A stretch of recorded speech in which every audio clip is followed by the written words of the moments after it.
نحمده ونصلي ونسلم على رسوله الكريم اما بعد فاعوذ بالله من الشیطان الرجیم بسم اللہ الرحمن الرحیم۔ سورہ طٰہٰ سے خلاصہ شروع کریں گے۔ سورہ طٰہٰ کی ابتدائی آیات میں آپ صلی اللہ علیہ وسلم کو تسلی ہے، اور بعض علماء کے نزدیک حضرت عمر رضی اللہ تعالیٰ عنہ نے بعض روایات کے مطابق حضرت عمر رضی اللہ تعالیٰ عنہ نے جو آیات سن کے ایمان قبول کیا تھا، پڑھ کے ایمان لے کے آئے تھے، وہ یہ سورہ طٰہٰ کی آیات ہے۔ اس میں اللہ سبحانہ وتعالیٰ کی قدرت کا ذکر ہے، اور اس کے بعد حضرت موسیٰ علیہ السلام کا واقعہ بڑی تفصیل سے مذکور ہے۔ یہ واقعہ حضرت موسیٰ علیہ السلام کا واقعہ جو شروع ہو رہا ہے، وہ حضرت موسیٰ علیہ السلام کو جب وحی ملی اس وقت سے شروع ہو رہا ہے کہ وادی مقدس طویٰ میں پہنچے، اور اللہ تعالیٰ نے حکم دیا کہ انی انا ربک فاخلع نعلیک، اپنے جوتے اتار لیجئے، انک بالوادی المقدس طویٰ۔ اب وادی مقدس طویٰ میں، تو وادی مقدس طویٰ، ظاہری بات ہے کہ جو دور پہاڑ ہے اس کے گرد جو جگہ ہے، جو وادی ہے، وادی اسے کہا جاتا ہے عام طور پہ جو پہاڑوں کے درمیان کی جو جگہ ہوتی ہے اسے وادی کہا جاتا ہے۔ عام طور پہ 4 پہاڑوں کے درمیان یا 2 پہاڑوں کے درمیان جو جگہ ہوتی ہے اسے وادی کہتے ہیں۔ تو اب یہ کون سی سرزمین تھی، وادی مقدس طویٰ کون سی تھی؟ اب جو معروف ہے، مشہور ہے، وہ تو یہ ہے کہ صحرائے سینا کے اندر جو جگہ ہے، پہاڑ ہے، وہاں پہ یہ پہاڑ ہے، اور وہیں پہ حضرت موسیٰ علیہ السلام سے خطاب ہوا۔ لیکن اس جگہ کی صراحت احادیث سے نہیں ملتی کہ وہ جگہ ہے، اس بارے میں جو ہے احادیث خاموش ہیں۔ البتہ اللہ سبحانہ وتعالیٰ نے اس کی نشانیاں انسان کو دی ہیں کہ جیسے انسان کی سائنس ترقی کر رہی ہے، انسان کو اپنی تحقیقات کا پتہ چل رہا ہے، دنیا کو کھنگال رہا ہے، تو ان کے ذریعے سے انسان پتہ چلا سکتا ہے کہ یہ جگہیں کون سی ہیں۔ تو جس جگہ پہ حضرت موسیٰ علیہ السلام سے خطاب ہوا، جو کلام ہوا، اسے طور الایمن کہا گیا ہے، اور جیسا کہ کل ہم نے ذکر کیا، اس سے ممکنہ طور پہ ہو سکتا ہے کہ یہی وادی مکہ کی وادی ہی مراد ہو، اور کیونکہ مدین پیچھے علاقہ ہے، اور اس سے پیچھے کا جو علاقہ عمان کا علاقہ، یا اس طرف سے حضرت موسیٰ علیہ السلام آئے ہوں گے اور رستے میں مکہ سے گزرے ہوں گے، اور یہاں پہ اللہ سبحانہ وتعالیٰ کی طرف سے ان پہ پہلی دفعہ وحی ہوئی، اور جہاں پہ وحی ہوئی وہیں پہ وہ دوبارہ اپنی قوم کو لے کے واپس تشریف لائے۔ تو اللہ سبحانہ وتعالیٰ نے اپنا تعارف فرمایا، اننی انا اللہ کا لفظ ہے، اور عبرانی زبان میں بھی اس سے بالکل ملتے جلتے قریب یہی الفاظ ہیں جو حضرت موسیٰ علیہ السلام کے اوپر جو وحی کا جو ذکر ہے اس میں جو الفاظ ہیں وہ تقریباً یہی ہیں، تو کہ جس میں اللہ سبحانہ وتعالیٰ نے حضرت موسیٰ علیہ السلام کو اپنا تعارف فرمایا۔ اور اس میں پھر حضرت موسیٰ علیہ السلام کی دعا کا ذکر ہے کہ جب اللہ سبحانہ وتعالیٰ نے انہیں کہا کہ میں تمہیں نبوت دیتا ہوں تو فرعون کے پاس تم پیغام لے کے جاؤ، تو انہوں نے کچھ دعائیں مانگی۔ ان کا یہاں پہ ذکر ہے، رب اشرح لی صدری، یا اللہ سب سے پہلے میرا سینہ کھول دے اور شرح صدر فرما دے۔ تو یہ حضرت موسیٰ علیہ السلام دعا مانگ رہے ہیں۔ جناب نبی کریم صلی اللہ علیہ وسلم کو اللہ نے انعام میں یہ عطا فرمایا اور ارشاد فرمایا، الم نشرح لک صدرک، اے محبوب ہم نے آپ کا سینہ کھول دیا۔ اور یہاں پہ یسر لی امری ہے، تو وہاں پہ اللہ تعالیٰ ارشاد فرماتے ہیں ہم نے آپ کا معاملہ آسان کر دیا ہے۔ اور یہاں پہ جو حضرت موسیٰ نے دعائیں مانگی ہیں، اللہ سبحانہ وتعالیٰ نے حضور کو وہ بن مانگے عطا فرمائی ہیں۔ تو یہاں پہ جب انہوں نے حضرت ہارون کی نبوت کا ذکر کیا تو اللہ سبحانہ وتعالیٰ نے اس کے لیے پورا ان کے بچپن کا قصہ یہاں پہ سنایا، اور یہ کہا کہ یہ دوسری دفعہ احسان کر رہے ہیں کہ ہم وَلَقَدْ مَنَنَّا عَلَيْكَ مَرَّةً أُخْرَىٰ إِذْ أَوْحَيْنَا إِلَىٰ أُمِّكَ مَا يُوحَىٰ، پہلی دفعہ تمہیں احسان تب کیا تھا جب ہم نے تمہیں پیدا ہوتے ہی تمہیں بچایا تھا، اور تمہاری دشمن کے گھر میں تمہاری حفاظت کی تھی، تمہاری بہن جو ہے تمہاری پیچھے جا رہی تھی، دیکھ رہی تھی کہ کس طرح انہوں نے کہاں جا رہا ہے یہ جس ٹوکری میں حضرت موسیٰ علیہ السلام کو ڈالا تھا، اور کیسے ان کی والدہ تک واپس بھیج دیا، اس کا یہاں پہ ذکر ہے۔ اسی میں سورہ طٰہٰ کے اندر وہ آیت ہے جو تدفین کے وقت مسنون ہے، منہا خلقناکم وفیہا نعیدکم منہا نخرجکم تارۃ اخری، کہ جب تدفین قبر پہ مٹی ڈالتے ہیں تو اس میں یہ 3 لپ ڈالتے ہیں، پہلی دفعہ میں منہا خلقناکم کہتے ہیں، دوسری دفعہ میں فیہا نعیدکم بولتے ہیں، اور تیسری دفعہ میں ومنہا نخرجکم تارۃ اخری بولتے ہیں۔ اور اس میں پھر حضرت موسیٰ علیہ السلام کا جادوگروں کا مقابلے کا ذکر ہے، اور کس طرح اللہ سبحانہ وتعالیٰ نے حضرت موسیٰ کو فتح دی، جادوگروں کو ایمان کی نعمت سے نوازا، اور فرعون نے ڈرایا کہ انہ لکبیرکم الذی علمکم السحر فلا اقطعن ایدیکم وارجلکم من خلاف، میں تمہارے ہاتھ اور تمہارے پاؤں بالمقابل، یعنی ایک طرف کا ہاتھ دوسری طرف کا پاؤں کاٹ دوں گا، اور تمہیں کھجور کے تنوں کے اوپر لٹکا دوں گا، اور تمہیں پتہ چل جائے گا کہ کون زیادہ سخت عذاب دینے والا ہے۔ تو انہوں نے کہا کہ ہمیں تیرے عذاب کا کوئی ڈر نہیں ہے، اور قسم ہے اس ذات کی جس نے ہمیں پیدا کیا ہے، تو کر لے جو کر سکتا ہے، انما تقضی هذه الحیات الدنیا، کہ تو اس دنیا کا ہی فیصلہ کر سکتا ہے۔ یہ ایمان ہے، جب دل میں اتر جاتا ہے پھر کوئی ڈر نہیں رہتا، اور کوئی جو ہے وہ کسی جابر کا ظلم جو ہے وہ کوئی حیثیت نہیں رہتا۔ وہ ایک فارسی کا شعر ہے کہ دوران بقا چون باد صحرا بگذشت، کہ زندگی جو ہے یہ صحرا کی ہوا کی طرح گزر جاتی ہے، تلخی و خوشی، زشت و زیبا بگذشت، اچھا برا سب کچھ گزر جاتا ہے۔ پنداز ستمگر کے جفا برما کرد، ستمگر یہ ظالم یہ سمجھتا ہے کہ اس نے ہم پہ ظلم کیا، بروے بمانت وازما بگذشت، اس کے گلے میں رہ جاتا ہے، ہم پہ تو گزر گیا، جو ظلم ہوا وہ وقت کی بات تھی، ختم ہو گیا، لیکن جس نے کیا وہ اس کے گلے میں فٹ ہے، وہ اس کو بھگتنا پڑے گا۔ تو اس میں پھر حضرت موسیٰ علیہ السلام کو کیسے اللہ سبحانہ وتعالیٰ نے فرعون کے اس سے نجات دی، اور کیسے وہ یا بنی اسرائیل کا دنجیناکم من عدوکم، اے بنی اسرائیل ہم نے تمہیں نجات دی تمہارے دشمن سے، ووعدناکم جانب الطور الایمن، اور ہم نے تم سے وعدہ کیا ہے طور ایمن کا، ونزلنا علیکم المن والسلوی، اور ہم نے تم پر من و سلوہ اتارا۔ تو طور ایمن، اب اگر یہی ہرا پہاڑ ہے تو اسی کے اوپر جہاں پہ پہلی دفعہ ان کو وحی ہوئی تھی وہیں پہ واپس وہ آئے، اور اگر مدین سے حضرت موسیٰ علیہ السلام جا رہے ہیں اور مدین عمان کے اندر ہے، تو وہاں سے واپس جب اپنی قوم کو اسی جگہ پہ لے کے آئے تو جہاں پہ اللہ سبحانہ وتعالیٰ نے ان کو تجلی فرمائی تھی اور جہاں پہ ان کا وعدہ تھا۔ تو یہاں پہ اس کا سامری والا واقعہ ہے کہ حضرت موسیٰ علیہ السلام اللہ کے پاس گئے اور قوم کو باہر چھوڑ گئے، اور قوم نے وہاں پہ بچڑے کی عبادت کرنا شروع کر دی۔ تو ممکنہ طور پہ ہو سکتا ہے کہ یہ جو جبل سور ہے، غار سور جو ہے، اس مقام پہ ہی انہوں نے یہ کام کیا ہو، تو جس کی وجہ سے ان کے اوپر عذاب آیا اور ان کو حکم ہوا کہ آپس میں قتل عام کا حکم ہوا، 70,000 بنی اسرائیلی مارے گئے۔ تو اس کے بعد پھر یہاں پہ اس سورت کے آخر میں اللہ سبحانہ وتعالیٰ اس بات کا ارشاد فرماتے ہیں، ایک دعا مانگنا سکھائی ہے اللہ سبحانہ وتعالیٰ نے، وَقُلْ رَبِّ زِدْنِي عِلْمًا، اے محبوب صلی اللہ علیہ وسلم آپ یہ دعا مانگیں کہ اے رب مجھے علم میں اضافہ فرما، میرے علم میں اضافہ فرما۔ تو آپ صلی اللہ علیہ وسلم کے ذریعے سے ہمیں یہ تعلیم ہے کہ یہ دعا مانگنے کی ہے، یہ دعا مانگیں، اور علم جو ہے اللہ کے خزانوں میں سے، ہمارے پاس جو علم ہے اس کی کوئی حیثیت نہیں، ہمارا علم بہت ادھورا ہے، اور اصل علم جو ہے وہ اللہ سبحانہ وتعالیٰ کے پاس ہے۔ تو آپ صلی اللہ علیہ وسلم نے موقع بموقع ہمیں علم کی دعا مانگنے کی سکھایا ہے، خاص طور پہ جو دعا قبول ہونے کے مواقع ہیں ان میں سے آب زمزم پینے کے بعد جو آپ نے دعا ارشاد فرمائی ہے، جو دعا سکھائی ہے وہ یہ ہے، اللہم انی اسألک علما نافعا،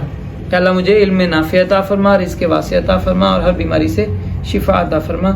تو یہ دعا مانگنے کی ہے۔ اس میں یہ بتایا گیا ہے کہ کچھ بہت اہم باتیں یہاں پہ بتائی گئی ہیں۔ پہلی بات، ایک بات تو یہ بتائی گئی ہے کہ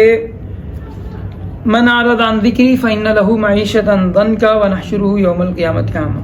جو میری یاد سے اعراض کرتے ہیں تو ان کے لیے دنیا کی زندگی تنگ ہو جاتی ہے۔ تو دنیا کی زندگی، معیشت تنگ ہو جانا، اس کا مطلب مالی طور پہ کم ہو جانا بھی یہ مراد ہو سکتا ہے، اور در حقیقت زندگی تنگ ہو جانے کا مطلب کیا ہے کہ آدمی کا دل جو ہے وہ آدمی پریشان ہو جاتا ہے، اور سارا کچھ بھی مل جائے تو اس میں فراخی اس کو نصیب نہیں ہوتی۔ تو تنگ زندگی، بہت سارے لوگ اس بات کا تجربہ کرتے ہیں، اللہ نے علم دیا، اللہ نے مال و دولت بہت دیا ہے، لیکن اس کے باوجود تنگی کے اندر ہے۔ تو تنگی کی بنیادی وجہ یہ ہے کہ پہلی وجہ یہاں پہ یہ مذکور ہے کہ بندہ اللہ کی یاد سے غافل ہے اور اس سے اعراض کر رہا ہے. تو ارشاد ہے کہ وَنَحْشُرُهُ يَوْمَ الْقِيَامَةِ أَعْمَى، ہم اسے قیامت والے دن اندھا اٹھائیں گے. تو وہ کہے گا یا رب تو نے مجھے اندھا کیوں اٹھایا حالانکہ میں بینا تھا؟ تو ارشاد ہوگا کہ تیرے پاس ہماری نشانیاں آئیں لیکن تو نے انہیں بھلا دیا. تو آیاتنا فنسیتہا، اس کا ایک مطلب علماء نے یہ بھی لکھا ہے کہ جس کو حفظ کی نعمت عطا ہوئی اور وہ اس نے اسے بھلا دیا تو وہ بھی اس میں داخل ہو سکتا ہے. اللہ تعالیٰ ہم پہ رحم فرمائے. اور اسی طرح جس کو اللہ سبحانہ و تعالیٰ نے اپنی بات سمجھا دی، اپنا ذکر عطا فرما دیا، اپنی یاد سمجھ دے دی، اس کے بعد بندہ اللہ کو چھوڑ کے دنیا کے اندر لگ جائے اور دنیا کو سب کچھ بنا لے تو پھر اس کے لیے بھی یہ آیات ہو سکتی ہیں. اللہ تعالیٰ ہمارے ساتھ عافیت کا معاملہ فرمائے. اس کے علاوہ یہاں پہ اس بات کا حکم ہے کہ وَأْمُرْ أَهْلَكَ بِالصَّلَاةِ وَاسْتَبِرْ عَلَيْهَا لَا نَسْأَلُكَ رِزْقًا نَحْنُ نَرْزُقُكَ وَالْعَاقِبَةُ لِلتَّقْوَىٰ. اپنے گھر والوں کو بھی نماز کا حکم کریں اور خود بھی نماز پر جمے رہیں. ہم آپ سے روزی کمانا نہیں چاہتے، روزی ہم آپ کو دیں گے. تو علماء نے یہ بھی لکھا ہے کہ نماز، اگر کسی کے گھر میں روزی کی پریشانی ہے، روزی کی وجہ سے کوئی پریشان ہے تو اس کو نماز کی پابندی کرنی چاہیے اور گھر والوں کو نماز پہ لگانا چاہیے. اللہ سبحانہ و تعالیٰ اس کی روزی کی تنگیاں ختم فرما دیں گے. اللہ تعالیٰ ہمیں اپنی اس پہ عمل کرنے کی توفیق عطا فرمائے. اگلی سورت سورہ انبیاء ہے اور اس کا نام سورہ انبیاء اس وجہ سے ہے کہ اس میں بہت سارے انبیاء کا ذکر ہے اور اس میں ابتدا، اس میں قیامت کے ذکر سے اس کا ابتدا ہے. اقترب للناس حسابهم وهم فی غفلۃ معرضون، لوگوں کا حساب کا وقت قریب آ گیا اور وہ غفلت میں پڑے. تو ہم میں سے ہر ایک کا وقت قریب آ رہا ہے اور ہر ایک نے اللہ کے سامنے پیش ہونا ہے، لیکن جتنا ہمارا وقت قریب آ رہا ہے اتنا ہی ہم دنیا میں زیادہ لگتے جاتے ہیں. نبیوں کی بات بتائی گئی ہے کہ جتنے بھی انبیاء اللہ سبحانہ و تعالیٰ نے بھیجے وہ سارے کے سارے وَمَا أَرْسَلْنَا قَبْلَكَ إِلَّا رِجَالًا نُوحِي إِلَيْهِمْ، ہم نے جو بھی نبی بھیجے، وہ جو بھی رسول بھیجے وہ مرد بھیجے اور جن کی طرف ہم وہی بھیجتے تھے. فَاسْأَلُوا أَهْلَ الذِّكْرِ إِن كُنتُمْ لَا تَعْلَمُونَ، اہل ذکر سے پوچھ لو اگر تم نہیں جانتے. اور ہم نے ایسے نہیں بھیجا. وہ کفار کا اعتراض یہ تھا کہ نبی ہے تو پھر یہ کھاتا پیتا کیوں ہے، بازاروں میں کیوں چلتا ہے؟ تو اللہ تعالیٰ ارشاد فرماتے ہیں وَمَا جَعَلْنَاهُمْ جَسَدًا لَا يَأْكُلُونَ الطَّعَامَ، ہم نے نبی ایسے ہی مخلوق بنا کے نہیں بھیجے جو کھانا نہیں کھاتے تھے. وَمَا كَانُوا خَالِدِينَ، اور نہ ہی وہ ہمیشہ رہنے والے تھے. تو نبی اسی طرح کے انسان ہی اللہ سبحانہ و تعالیٰ نے بھیجے. اور اس میں عقلی طور پہ انسان کو سمجھایا گیا ہے کہ لَوْ كَانَ فِيهِمَا آلِهَةٌ إِلَّا اللَّهُ لَفَسَدَتَا، کہ یہ اگر اللہ کے علاوہ ایک خدا سے زیادہ خدا کائنات میں ہوتے تو یہ کائنات نہیں چل سکتی تھی. کائنات چلنے کے لیے یہ ضروری ہے کہ یہ ایک ہی خدا ہے، اس وجہ سے یہ چل رہی ہے. ورنہ اگر ایک سے زیادہ خدا ہوں گے تو وہ کوئی بھی ادارہ ہے، کوئی بھی چیز ہے، اس کے اندر جو سربراہ ہوتا ہے وہ ایک ہوتا ہے. ایک سے زیادہ سربراہ کسی بھی ادارے میں نہیں ہو سکتے. کوئی ادارہ نہیں چل سکتا، کوئی ملک نہیں چل سکتا جن میں جو حکومت کئی لوگوں کی ہو. کیونکہ جب کئی لوگ ہیں تو مطلب یہ کہ ان میں اختلاف لازمی چیز ہے، اور جب اختلاف ہوگا تو ایک غالب آئے گا، ایک مغلوب آئے گا، مغلوب ہو جائے گا. اور غالب جو مغلوب ہوتا ہے، مغلوب خدا نہیں ہوتا. اور جو خدا ہوتا ہے وہ کسی کے تابع ہو کے نہیں چلتا، وہ اپنی مرضی کا مالک ہوتا ہے. تو اللہ سبحانہ و تعالیٰ نے یہ سارا جو نظام جو چل رہا ہے بالکل پراپر سب کچھ ہے. یہی اس بات کی دلیل ہے کہ اس کو چلانے والی ذات ایک اللہ کی ذات ہے. اس میں بہت سارے انبیاء کرام علیہ السلام کا ذکر ہے. پہلے اللہ سبحانہ و تعالیٰ نے اپنی قدرت کا ذکر فرمایا ہے. ان میں سے اولم یر الذین کفروا ان السماوات والارض کانتا رتقا ففتقناہما، آسمان اور زمین جڑے ہوئے تھے، ہم نے ان کو دھماکے سے الگ کیا. اب آسمان سے تو دنیا واقف نہیں ہے، دنیا کو پتہ نہیں ہے ابھی آسمان کیا ہے، اور ہماری سائنس ابھی تک اتنی دور نہیں جا سکی، چاند سورج سے آگے نہیں جا سکی. سورج کے مدار سے، سورج کے علاوہ اور جو ہماری کہکشاں کے اندر کتنے ستارے ہیں، ان کے سولر سسٹم ہے یا نہیں، ہم یہی نہیں جانتے. البتہ اتنی بات کا اندازہ سائنسدانوں نے لگایا ہے کہ ہبل نام کی جب دوربین ایجاد ہوئی تو اس سے یہ پتہ چلا کہ کائنات میں جو چیزیں ہیں وہ ایک دوسرے سے کیا ہو رہی ہیں، دور ہو رہی. تو اس سے اندازہ لگایا گیا کہ جب چیزیں دور ہو رہی ہیں تو اس کا لازمی نتیجہ یہ ہے کہ کسی وقت میں یہ ساری کی ساری چیزیں ایک ساتھ تھیں، اور جب ایک ساتھ تھیں اور ایک دوسرے سے الگ ہوئی ہیں تو ضرور کسی بہت بڑے دھماکے کے نتیجے میں یہ الگ ہوئی ہوں گی. تو یہ کیا سرائیاں ہیں اور جس طرح دور ہو رہی ہیں اس کا ایک لازمی نتیجہ ہے کہ کسی وقت میں یہ کائنات جو ہے یہ پھٹ جائے گی اور ختم ہو جائے گی، سب چیزیں تباہ ہو جائیں گی. اب یہ ہبل نامی دوربین کے ایجاد ہونے سے پہلے جو دہریے ہیں جو اللہ تعالیٰ کو نہیں مانتے، ان کی دلیل یہ رہی ہے شروع سے، منطق میں جو ہم پڑھتے ہیں کہ ان کی دلیل یہ رہی ہے، وہ کہتے ہیں کیونکہ کائنات جو اللہ کے وجود پہ استدلال کرتے ہیں منطقی طور پہ، تو ان کی دلیل یہ ہوتی تھی کہ دنیا میں تغیر آ رہا ہے. تغیر آ رہا ہے تو مطلب یہ ہے کہ یہ متغیر ہے، تو مطلب یہ حادث ہے، کیونکہ جو چیز بدلتی ہے وہ ختم ہوتی ہے، جو ختم ہوتی ہے تو اس کی کوئی ابتدا ہوتی ہے، اور جس کی کوئی ابتدا ہوتی ہے اس کا کوئی مبدی ہوتا ہے، کوئی بنانے والا ہوتا ہے. تو لہٰذا اس کائنات کی کوئی ابتدا بھی ہے اور اس کا کوئی بنانے والا بھی ہے، اور وہ بنانے والا ہی اللہ تعالیٰ ہے. جبکہ اس کے برعکس جو دہریے ہیں وہ شروع سے یہ دلیل دے رہے تھے کہ کائنات جو ہے وہ قدیم ہے، اور یہ جو آپ کو تبدیلیاں نظر آ رہی ہیں، مثلا کبھی زلزلہ آ رہا ہے، کبھی سیلاب آ رہا ہے، کبھی دھوپ ہے، کبھی جو ہے چھاؤں ہے، تو یہ ساری کی ساری جو تبدیلیاں ہیں یہ تبدیلیاں نہیں ہیں بلکہ یہ ایک تسلسل ہے. اور لہٰذا تسلسل ہے تو یہ ہمیشہ یہ سارا کچھ ہونا، ایسے ہی چلتے رہنا، یہ قدیم ہے. تو جب قدیم ہے تو قدیم کو کوئی اس کے اوپر کوئی مؤثر اثر نہیں کر رہا، تو لہٰذا یہ خود بخود ہے اور اس کو کسی بنانے والے کی ضرورت نہیں. تو جب ہبل نامی دوربین ایجاد ہوئی اور اس کے ذریعے سے انسانوں نے دیکھا کہ کائنات دور ہو رہی ہے، تو جو یہ نیچری لوگ تھے، جو ریشنلسٹ تھے، جو اللہ کو نہیں مانتے، تو انہوں نے بہت دیر تک اس بات کو ماننے سے ہی انکار کر دیا کہ کائنات دور ہو رہی ہے، کائنات میں تفاوت ہو رہا ہے، فاصلہ آ رہا ہے، کیونکہ ان کو یہ ماننے کے ساتھ یہ ماننا پڑے گا کہ یہ کبھی ختم ہوگی، اور ختم ہوگی تو کوئی اس کی کوئی اسٹارٹنگ ہے، اسٹارٹنگ ہے تو اس کو کوئی اسٹارٹ کرنے والا ہے، کوئی بنانے والا ہے. تو اس بات کے لیے اس وجہ سے وہ یہ ماننے کے لیے تیار نہیں تھے. ابھی یہ جو سائنسدان، وہ جو کرسی کے اوپر اسٹیفن ہاکنگ اسٹون، جس کو یہ ابھی مانتے ہیں،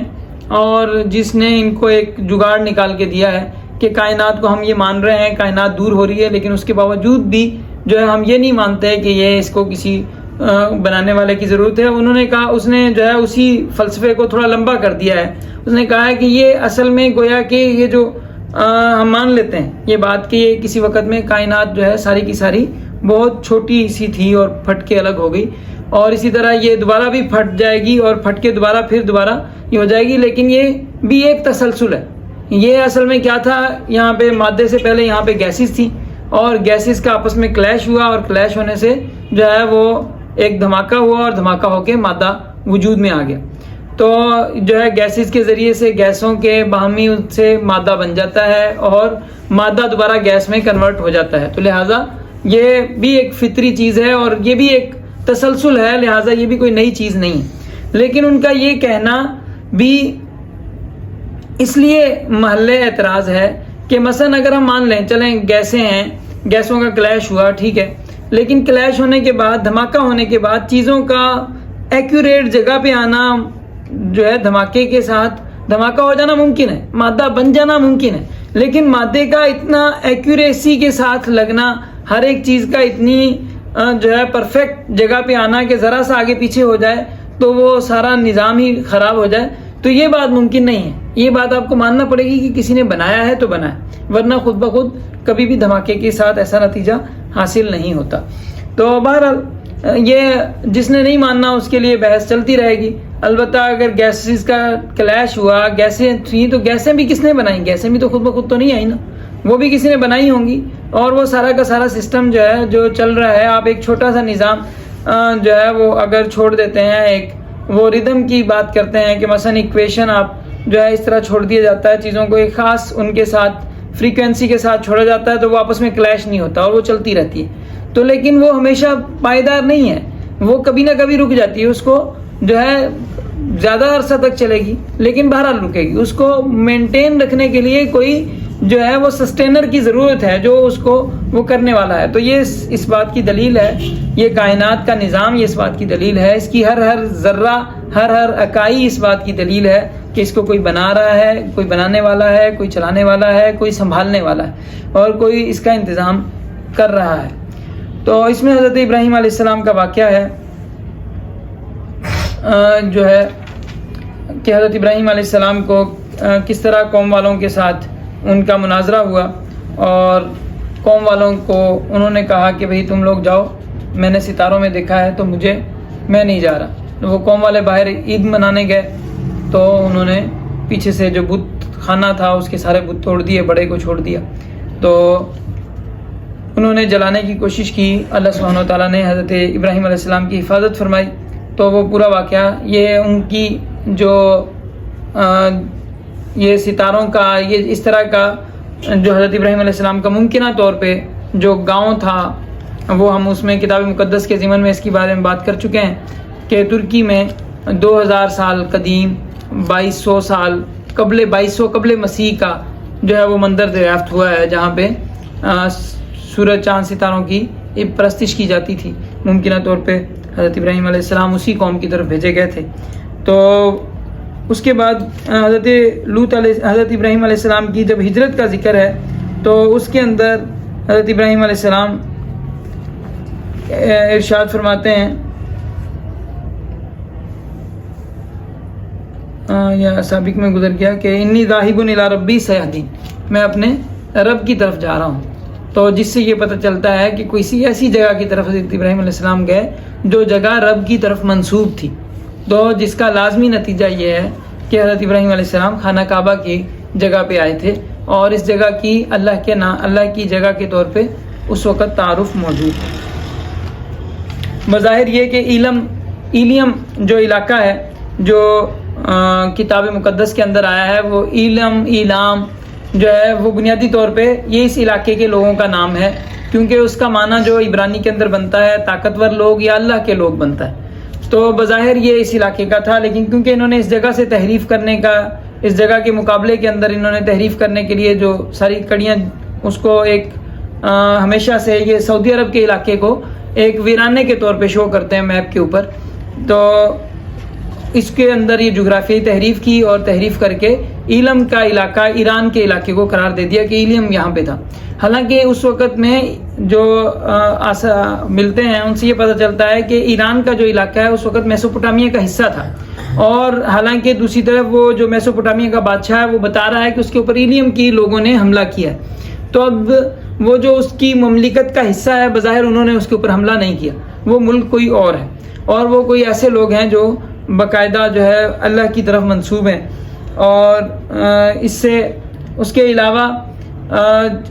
کتاب مقدس کے اندر انہوں نے باقی ساری جگہوں پہ تحریف کی ہے، اور ایک جگہ پہ جہاں پہ حضرت ابراہیم کے نام کے ساتھ آ گیا ایلیم کا علاقہ تو اس کو ایمیم کر دیا۔ تو یہ ایمیم کا لفظ پوری کتاب میں صرف ایک جگہ پہ جہاں پہ حضرت ابراہیم کے ساتھ اس کو ذکر کرنا پڑا تو اس کو ایمیم کر دیا، اور باقی جگہوں پہ انہوں نے ساروں میں ایلیم جو ہے ایلیم دوسری جگہ مان لیا، اور حضرت ابراہیم کا جو علاقہ تھا اس کے لوگوں کا جب وہاں پہ آیا ایمیم بتایا، اور ایمیم کا کوئی معنی موجود نہیں ہے، کوئی اس کا تعارف موجود نہیں ہے۔ بظاہر یہ ہے کہ وہ بھی ایلیم ہی ہے جیسے باقی جگہوں پہ ایلیم ہے، لیکن انہوں نے کیونکہ اس جگہ کو چھپانا ہے، حضرت ابراہیم علیہ السلام کے علاقے کو چھپانا ہے، تو اس وجہ سے انہوں نے یہ ساری تحریفات کی۔ میں حضرت داؤد علیہ السلام کی حضرت نوح علیہ السلام سے بات شروع کی ہے۔ حضرت ابراہیم علیہ السلام کا ذکر کرنے کے بعد حضرت نوح علیہ السلام کا ذکر ہے کہ حضرت ابراہیم سے پہلے حضرت نوح علیہ السلام تھے، تو انہوں نے بھی آزمائش میں وقت گزارا۔ اس کے بعد پھر حضرت داؤد علیہ السلام کا ذکر ہے کہ حضرت داؤد علیہ السلام کو اللہ نے نوازا، اور کوئی فیصلہ تھا جو حضرت سلیمان علیہ السلام نے، حضرت داؤد نے جو فیصلہ کیا وہ اتنا اچھا نہیں تھا، اس کی بنسبت حضرت سلیمان کا جو فیصلہ تھا وہ زیادہ اچھا تھا، اور حضرت سلیمان علیہ السلام کو اللہ سبحانہ و تعالیٰ نے زیادہ فہم عطا فرمائی تھی، اور داؤد علیہ السلام کو اللہ نے بڑا نوازا تھا۔ ان کے ساتھ پہاڑ جو ہے ان کے ساتھ مسخر تھے، وسخرنا مع داؤد الجبال یسبحن والطیر، کہ ان کے ساتھ پہاڑ جو ہے وہ بولتے تھے۔ بظاہر یہ بھی اس بات کی دلیل ہے پہاڑوں کا ان کے ساتھ گنگنانا، کہ وہ ایسے علاقے میں تھے جہاں پہ بہت زیادہ پہاڑ تھے، اور وہ علاقہ پہاڑوں میں گھرا ہوا تھا، اور وہ علاقہ مکہ کا علاقہ ہے۔ تو حضرت داؤد علیہ السلام کا جو اصل شہر تھا وہ بھی اصل میں مکہ کا شہر تھا۔ اور حضرت سلیمان علیہ السلام کا ذکر ہے وَلِسُلَيْمَانَ الرِّيحَ عَاصِفَةً تَجْرِي بِأَمْرِهِ إِلَى الْأَرْضِ الَّتِي بَارَكْنَا فِيهَا وَكُنَّا بِكُلِّ شَيْءٍ عَالِمِينَ، کہ ہم نے سلیمان کے لیے ہوا کو مسخر کر دیا تھا جو انہیں لے کے جاتی تھی اس زمین کی طرف جس میں ہم نے برکت رکھی ہے۔ تو اس سے یہ پتہ چلتا ہے کہ جیسا کہ ہم پہلے بھی ذکر کر چکے ہیں کہ قرآن کریم میں مسجد حرام اور مسجد اقصیٰ کے علاقے کے درمیان جو انداز میں تھوڑا سا فرق کیا گیا ہے. مسجد حرام کے جب ارد گرد کا ذکر کیا گیا تو اس میں کہا گیا بارکنا فیہا للعالمین, اور مسجد اقصیٰ کا جب ذکر کیا گیا تو اس کے بارے میں کہا گیا بارکنا حولہ, اس کے ارد گرد کے میں برکت ہے. وہاں پہ اللہ سبحانہ و تعالیٰ نے زمین کے اندر بڑی برکت رکھی ہے اور بڑی وہاں پہ فصلیں بہت اچھی ہوتی ہیں, پھل بڑے اچھے ہوتے ہیں اور کئی گنا جو ہے باقی وہاں سے باقی دنیا سے زیادہ وہاں پہ وہ ہے. تو یہاں پہ یہ ارشاد ہے کہ حضرت سلیمان کو تیز ہوا جو ہے وہ لے کے جاتی تھی اس زمین کی طرف جس میں ہم نے برکت رکھی ہے. دوسری جگہ یہ ہے کہ غدوہا شہروں اور رواہا شہر, کہ صبح کو بھی 1 مہینے کا سفر طے کرتے تھے اور شام کو بھی 1 مہینے کا سفر طے کرتے تھے. اور یہ سفر کہاں کا تھا یہ ہم کتاب مقدس سے ہمیں پتہ چلتا ہے کہ حضرت سلیمان داؤد کے شہر سے اپنی جو مصر کی جو انہوں نے ملکہ لے کے آئے تھے اس کے لیے جو محل بنا رہے تھے وہ بیت المقدس کے علاقے میں بنا رہے تھے. تو اب بیت المقدس سے یعنی ایسی جگہ پہ تھے جہاں کا 1 مہینے کا سفر بنتا ہے, اور وہ جگہ خانہ کعبہ ہے. اور تو وہاں سے 1 مہینے کا یعنی روزانہ وہ وہاں پہ جاتے تھے, دن کو وہاں پہ کام کرواتے تھے, شام کو دوبارہ واپس پہنچ جاتے تھے. تو یہ اس بات کا یہ بھی اس بات کی جو ہے وہ نشانی ہے, یہ بتاتی ہے کہ حضرت داؤد علیہ السلام کا جو شہر ہے وہ مکہ شہر تھا. حضرت سلیمان علیہ السلام کا بھی اصل جو شہر تھا وہ مکہ تھا, اور ان کا بیٹا واپس بھاگ کے جس علاقے میں آیا تھا بیت المقدس سے وہ مکہ ہی تھا. حضرت ایوب علیہ السلام کا ذکر ہے. ایوب علیہ السلام کو اللہ نے آزمایا تھا. حضرت اسماعیل, ادریس اور حضرت ذوالکفل کا ذکر ہے. تو یہ جہاں پہ بہت سارے نبیوں کا ایک ساتھ ذکر آتا ہے, ایک جگہ پہ ذکر آتا ہے, ایک اس میں ہر جگہ کوئی نہ کوئی سیکوینس ہوتا ہے. تو لیکن وہ سیکوینس جو ہے وہ ہمارے بہت ساری چیزیں ایسی ہیں کہ جن کے سیکوینس ہم تلاش کر پائے ہیں. کچھ بہت سارے ہیں جن کے اندر ابھی ہم سیکوینس یعنی ایک ظاہری طور پہ ابتدائی درجے کا سیکوینس تو ہم تلاش کر لیتے ہیں, لیکن یہ اللہ سبحانہ و تعالیٰ نے جو جس طرح جن چیزوں کو ایک ساتھ رکھا ہے تو ان میں کوئی بڑی کمال کی بات ہے. تو لیکن جب اللہ سبحانہ و تعالیٰ جس کو اس کا علم دے, اور اس میں حضرت یونس علیہ السلام کا ذکر ہے کہ مچھلی والے کو جب وہ غصے ہو کے گئے تھے تو وہ سمجھے کہ ان پہ کوئی قادر نہیں ہے, اور پھر اندھیریوں میں انہوں نے پکارا لا الہ الا انت سبحانک انی کنت من الظالمین. تو ہم نے ان کی دعا قبول کی, غم سے نجات دی, اور اسی طرح ہم مومنوں کو نجات دیتے ہیں. تو اس میں مفسرین نے لکھا ہے کہ اس جملے سے یہ ارشاد ہے کہ جو بھی یہ جملہ پڑھ کے اس طرح دعا مانگے گا تو اللہ تعالیٰ اس کی دعا قبول فرمائیں گے. حضرت زکریا علیہ السلام کی دعا کا ذکر ہے کہ انہوں نے دعا مانگی تھی رب لا تذرنی فردا وانت خیر الوارثین. تو ہم نے ان کی دعا قبول کی اور ہم نے ان کو یحییٰ علیہ السلام عطا فرمائے, ان کی اہلیہ کو درست کیا. تو یہ پھر یاجوج ماجوج کا ذکر ہے کہ یاجوج ماجوج جب کھول دیے جائیں گے وَهُم مِّن كُلِّ حَدَبٍ يَنْسِلُونَ, وہ ہر اونچائی سے پھسلتے ہوئے نظر آئیں گے. تو واللہ عالم یہ کس طرح کا وہ ہوگا, جب وقت آئے گا تو اس وقت پتہ چلے گا. یہ بھی ہو سکتا ہے کہ وہ دونوں طرف جو پولز ہیں اگر وہ دونوں پولز سے نکلتے ہیں, کیونکہ یہی دونوں جگہیں جو ہیں جہاں پہ برفانی علاقہ ہے, برف جمی ہوئی ہے, تو پھسلتے ہوئے ویسے ہی اگر گلوب پہ اگر ہم دیکھیں گے تو ویسے ہی پھسلتے ہوئے نظر آئیں گے. اور البتہ یہ بھی ہو سکتا ہے کہ پہاڑوں کے اندر کسی طرح ان کا کوئی سسٹم ہے, اور جب وہ نکلیں تو پہاڑوں کے اوپر سے جہاں کہیں جدھر پہاڑ نظر آئے وہیں سے نکل رہے ہوں. تو واللہ عالم وہ ان کی کیا صورت ہوگی وہ تو جب نکلیں گے تبھی پتہ چلے گا. تو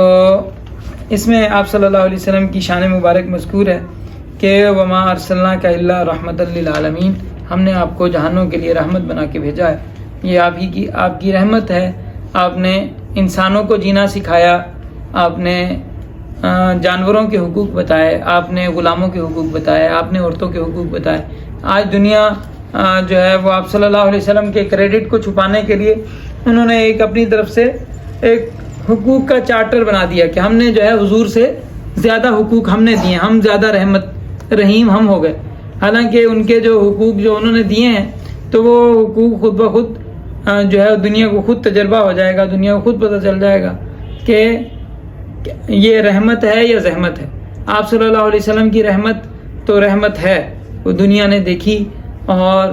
دنیا نے اس کا تجربہ کیا, اور جو انسانوں نے جو حقوق بنائے ہیں حضور کے بتائے ہوئے حقوق سے ہٹ کے جو حقوق بنائے ہیں وہ حقوق نہیں ہیں، وہ اپنے لیے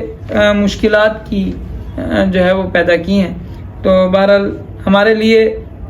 جو حقوق ہیں، جو رحمت ہے، جو درست ہے، وہ وہی ہے جو جناب نبی کریم صلی اللہ علیہ وسلم نے عطا فرما دیا۔ اس کے بعد سورہ حج ہے، اور سورہ حج جو ہے یہ قرآن کریم کی 22ویں سورت ہے، اور سورہ انبیاء کے بعد سورہ حج مذکور ہے۔ تو اس میں یہ اس طرف بھی اشارہ ہے کہ تمام انبیاء کرام علیہ السلام نے حج کیا ہوگا، اور تمام انبیاء، آپ صلی اللہ علیہ وسلم کی حدیث مبارکہ میں بہت سارے انبیاء کرام کا ذکر ہے۔ آپ نے بدر کے علاقے کے بارے میں فرمایا کہ یہاں پہ میرے سامنے ہے، گویا کہ اس طرح کے الفاظ ہیں کہ فلاں نبی حضرت ابراہیم، حضرت موسیٰ، حضرت عیسیٰ علیہ السلام وغیرہ کے بارے میں آپ صلی اللہ علیہ وسلم نے ارشاد فرمایا کہ وہ یہاں سے حج کرنے گئے ہیں، یہاں سے گزر کے گئے ہیں۔ تو یہ بہرحال حدیث میں آتا ہے۔ اور حضرت ابراہیم علیہ السلام، اب ان کی کتاب سے جو پتہ چلتا ہے کہ حضرت نوح علیہ السلام جب کشتی سے اترے تھے تو اترتے ہی انہوں نے سب سے پہلے قربانی کی تھی، اور بعض جو اسرائیلی روایات ہیں اس میں بتایا گیا ہے کہ وہ کشتی نے رکنے سے پہلے طواف کیا تھا کعبہ کا۔ تو اس سے یہ بات واضح ہوتی ہے کہ حضرت نوح علیہ السلام، حضرت آدم علیہ السلام سے لے کے جو ہے اللہ سبحانہ و تعالیٰ نے جب حضرت آدم علیہ السلام کو دنیا پہ اتارا تو ساتھ ہی خانہ کعبہ بنایا اور اتارا آسمانوں سے، حضرت آدم علیہ السلام کو نشاندہی کی گئی کہ یہاں پہ آپ وہ بنائیں۔ تو اس میں ایک دوسری جو بات ہے وہ یہ ہے کہ سورہ طور جو ہم آگے پڑھیں گے اس میں طور کے ساتھ بیت المعمور کا ذکر ہے، وَالطُّورِ وَكِتَابٍ مَّسْطُورٍ فِي رَقٍّ مَّنشُورٍ وَالْبَيْتِ الْمَعْمُورِ، کہ طور پہاڑ جو ہے، طور پہاڑ کی قسم کھائی ہے اور ساتھ ہی بیت المعمور کی قسم کھائی ہے۔ تو اس سے پتہ چلتا ہے کہ طور وہیں پہ ہے جہاں پہ بیت المعمور ہے، اور جس جگہ پہ حج کی جگہ ہے وہیں پہ طور بھی ہے۔ اور کتاب بھی، جیسا کہ ان کی کتاب سے پتہ چلتا ہے کہ ہیکل کے اندر کتاب جو تابوت سکینہ ہے وہ ہیکل کے اندر جو خانہ کعبہ تھا اس کے اندر وہ جو ہے ان کی کتابیں جو تابوت سکینہ رکھا جاتا تھا، تورات کی جو تختیاں رکھی جاتی تھیں۔ اور جیسا کہ وہ روایت میں نے آپ کو بتائی تھی کہ صحابہ کرام سے ثابت ہے، وہ بتاتے ہیں کہ جب کفار بنا رہے تھے تو یہاں سے تورات کی تختیاں نکلی تھیں خانہ کعبہ کی، جب تعمیر کر رہے تھے تو ممکنہ طور پہ یہی خانہ کعبہ ہی جو ہے وہ ہیکل تھا۔ اور یہاں پہ حضرت ابراہیم علیہ السلام کا ذکر فرمایا ہے، پہلے قیامت کا ذکر ہے اور قیامت کا ذکر فرما کے اس کے بعد ارشاد ہے کہ وَمِنَ النَّاسِ مَن يَعْبُدُ اللَّهَ عَلَى حَرْفٍ، بعض لوگ ایسے ہیں جو اللہ کی ایک ٹک ہو کے عبادت کرتے ہیں، ایک کنارے میں ہو کے کرتے ہیں، فَإِنْ أَصَابَهُ خَيْرٌ اطمأنَّ بِهِ، اگر بات ان کی مرضی کی ہے تو مطمئن ہے، وَإِنْ أَصَابَتْهُ فِتْنَةٌ، اگر ان کو کوئی آزمائش آ گئی، اگر خیر پہنچتی ہے تو وہ کہتے ہیں ٹھیک ہے، لیکن جیسے آزمائش پہنچی تو اللہ سے ناراض ہو گئے، انقلب علی وجہہ، تو یہ بندے خسرت دنیا والآخرہ، دنیا کا بھی گھاٹا پاتے ہیں، آخرت کا بھی گھاٹا پاتے ہیں۔ تو جس نے خیریں دی ہیں، نعمتیں جس کی طرف سے آتی ہیں، آزمائشیں بھی اس کی طرف سے آتی ہیں، اور جب آزمائش آ جائے تو اس میں اس سے ناراض ہو کے کوئی کہاں جا سکتا ہے؟ اس اللہ کو اگر چھوڑ دو گے، آپ اللہ سے ناراض ہو گئے جاؤ گے تو پھر آپ کو کون دے گا بھائی، کس کے پاس جاؤ گے؟ تو اللہ تعالیٰ ایسے بندے کو، جو ایسا انسانوں کی طبیعت ہوتی ہے، بعض لوگ اتنے جذباتی ہو جاتے ہیں کہ وہ اللہ سبحانہ و تعالیٰ کے متعلق بھی جذباتی قسم کی باتیں کر دیتے ہیں۔ تو اللہ تعالیٰ ارشاد فرماتے ہیں من کان یظن ان لن ینصرہ اللہ فی الدنیا والآخرہ، جو یہ سمجھتا ہے کہ اللہ تعالیٰ اس کی دنیا آخرت میں مدد نہیں کریں گے، فلیمدد بسبب الی السماء، تو آسمان کی تک ایک رسی تان لے، ثم لیقطع، پھر آسمان کے ساتھ ایک جو ہے وہ آسمان تک ایک رسی تان کر رابطہ کاٹ ڈالے، اسے کاٹ دے، فلینظر، پھر دیکھے ہل یذہبن کیدہ ما یغیظ، کہ اس کی جھنجھلاہٹ ختم ہوتی ہے یا نہیں ہوتی۔ وکذالک انزلناہ آیات بینات، اس کا ایک مطلب علماء نے یہ لکھا ہے کہ اس آیت مبارکہ کا کہ جو یہ سمجھتا ہے کہ اللہ مدد نہیں کریں گے تو وہ پھانسی لے لے پھر، ٹھیک ہے۔ تو ظاہری بات ہے کہ یہ ایک درست بات نہیں ہے، اور جو ہے یہ اگر کوئی آدمی، یعنی اگر اللہ تعالیٰ کے اوپر ہی اعتماد نہیں ہے اور یہ سمجھتا ہے کہ اللہ مدد نہیں کرے گا تو اللہ کے علاوہ کوئی اور مدد کرنے والا ہے ہی نہیں، تو پھر اس کا جو ہے وہ جو کر سکتا ہے وہ کر لے، وہ یہی کر سکتا ہے کہ اپنے آپ کو وہ نقصان پہنچا سکتا ہے، اس کے علاوہ اور کچھ نہیں کر سکتا۔ البتہ یہاں پہ یہ بھی ممکن ہے کہ یہاں پہ اہل کتاب کی طرف وہ ہو، اہل کتاب کو خطاب ہو کہ اہل کتاب جو ہے، جو شروع سے جیسے ان کا خانہ کعبہ کے اوپر جھگڑا ان کی کتاب کے اندر جیسے مذکور ہے، حضرت سلیمان علیہ السلام کے دور سے 2 حصوں میں تقسیم ہو گئے، اور جو 10 قبیلے تھے یہودیوں کے وہ بیت المقدس والی جگہ پہ تھے، اور یہ کہتے تھے کہ یہی ہم نے قبلہ چاہیے. تو اللہ سبحانہ و تعالیٰ نے جو ہے تمام انبیاء، حضرت عیسیٰ علیہ السلام بھی پھر اسی علاقے میں اتارے، اور جناب نبی کریم صلی اللہ علیہ وسلم بھی اسی علاقے میں تشریف لے آئے. تو ان کو حضرت جناب نبی کریم صلی اللہ علیہ وسلم کی دین سے زیادہ جو غصہ تھا وہ اس بات پہ تھا کہ اس علاقے میں کیوں اللہ سبحانہ و تعالیٰ کا پیغام آ رہا ہے. تو اللہ تعالیٰ ارشاد فرما رہے ہیں کہ یہ جو آسمان سے جو رسی اتری ہوئی ہے، جو اللہ نے یہ اتاری ہے، اللہ نے جو وحی نازل کی ہے، یہ اگر ان کے بس کے اندر ہے، کاٹ سکتے ہیں تو کاٹ لیں. تو دیکھیں ان کی جو غصہ ختم ہوتا ہے یا نہیں ہوتا. تو اپنی جو اگر کسی کے بس میں ہے اور وہ ایسے کر سکتا ہے تو کر لے. تو ظاہری بات ہے کہ اللہ تعالیٰ کی قدرت میں کوئی دخل اندازی نہیں کر سکتا، اور اللہ تعالیٰ جیسے چاہتے ہیں وہ کرتے ہیں، اور وہ اپنے کرنے میں یہاں پہ آگے ارشاد ہے کہ یفعل ما یشاء ان اللہ یفعل ما یشاء، اللہ تعالیٰ جو چاہتے ہیں کرتے ہیں. ہذان خصمان اختصموا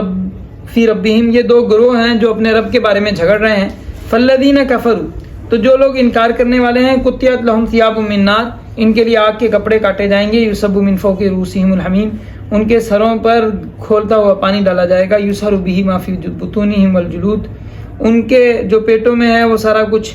نکل جائے گا اور کھالیں گل جائیں گی. ولہم مقامع من حدید، لوہے کے ہتھوڑے ان کے اوپر برسیں گے. کلما ارادوا یخرجوا منها من غم اعیدوا فیہا، جب وہ کوشش کریں گے کہ نکل جائیں تو ان کو دوبارہ اس میں ڈال دیا جائے گا اور کہا جائے گا ذوقوا عذاب الحریق، اس جلن کا عذاب چکھو. تو اللہ سبحانہ و تعالیٰ ہمارے ساتھ عافیت کا معاملہ فرمائے، اور اللہ تعالیٰ ہمارے ساتھ اپنی رحم اور کرم کا معاملہ فرمائے. اس کے برعکس ایمان والوں کا جہاں پہ ذکر ہے کہ ان اللہ یدخل الذین آمنوا وعملوا الصالحات، جو ایمان والے ہیں، عمل صالح والے ہیں، اللہ تعالیٰ ان کو ایسے باغات میں داخل کرے گا، تجری من تحتها الانہار، ان کے نیچے نہریں بہتی ہوں گی. یحلون فیہا من اساور، ان کو کپڑے، آگ کے کپڑے پہنائے جائیں گے، اور ان کو ریشم کے کپڑے پہنائے جائیں گے. اور اس کے علاوہ جو ان کو جو کنگن پہنائے جائیں گے، سونے اور موتیوں کے کنگن پہنائے جائیں گے، اور ریشم کا لباس ان کو پہنایا جائے گا. وہدوا الی الطیب من القول، اور میٹھی بات، پاکیزہ بات کی طرف ان کی رسائی ہوگی، اور صراط حمید کی طرف، تعریفوں کے لائق راستے کی طرف ان کی رہنمائی کی جائے گی. تو ان الذین کفروا ویصدون عن سبیل اللہ والمسجد الحرام الذی جعلناہ للناس سواء العاکف فیہ والباد ومن یرد فیہ بالحاد بظلم نذقہ من عذاب علیم. بے شک وہ لوگ سزا کے لائق ہیں جنہوں نے کفر اپنا لیا، جو دوسروں کو اللہ کے راستے سے اور اس مسجد حرام سے روکتے ہیں، جسے ہم نے لوگوں کے لیے ایسا بنایا ہے کہ اس میں وہاں کے باشندے اور باہر سے آنے والے سب برابر ہیں. اور جو کوئی شخص اس میں ظلم کر کے ٹیڑھی راہ نکالے گا، ہم اسے دردناک عذاب کا مزہ چکھائیں گے. اور یاد کرو جب ہم نے ابراہیم کو اس جگہ میں ٹھکانہ دیا، خانہ کعبہ کی جگہ پہ، کہ اللہ تشرک بی شیئا، تو میرے ساتھ کسی کو شریک نہ کر، اور میرے گھر کو پاک صاف کر، طواف کرنے والوں کے لیے، قیام کرنے والوں کے لیے، رکوع سجدہ کرنے والوں کے لیے. اور لوگوں کو خطاب کر دعوت دے کہ وہ آ کے حج کی دعوت دے، ان کو اعلان کر کہ وہ تیرے پاس پیدل بھی آئیں گے، اور دور دراز کے سفر کرنے کی وجہ سے دبلی پتلی اونٹنیوں کے اوپر سوار ہوں گے، اور تاکہ وہ دیکھیں جو اللہ نے منافع اس میں رکھے ہیں. وَيَذْكُرُ اسْمَ اللَّهِ فِي أَيَّامٍ مَّعْلُومَاتٍ، اور مخصوص دنوں میں اللہ تعالیٰ کو یاد کریں، اور جو اللہ نے انہیں پاکیزہ جانور دیے ہیں ان کے اوپر اللہ کا نام لیں، اور اس میں خود بھی کھائیں اور غریب مسکینوں مسافروں کو بھی کھلائیں. اور پھر اپنا کچرا اتار کے اپنی گندگی دور کریں اور طواف کریں خانہ کعبہ کا. تو یہ سارا یہاں پہ اس میں ذکر ہے،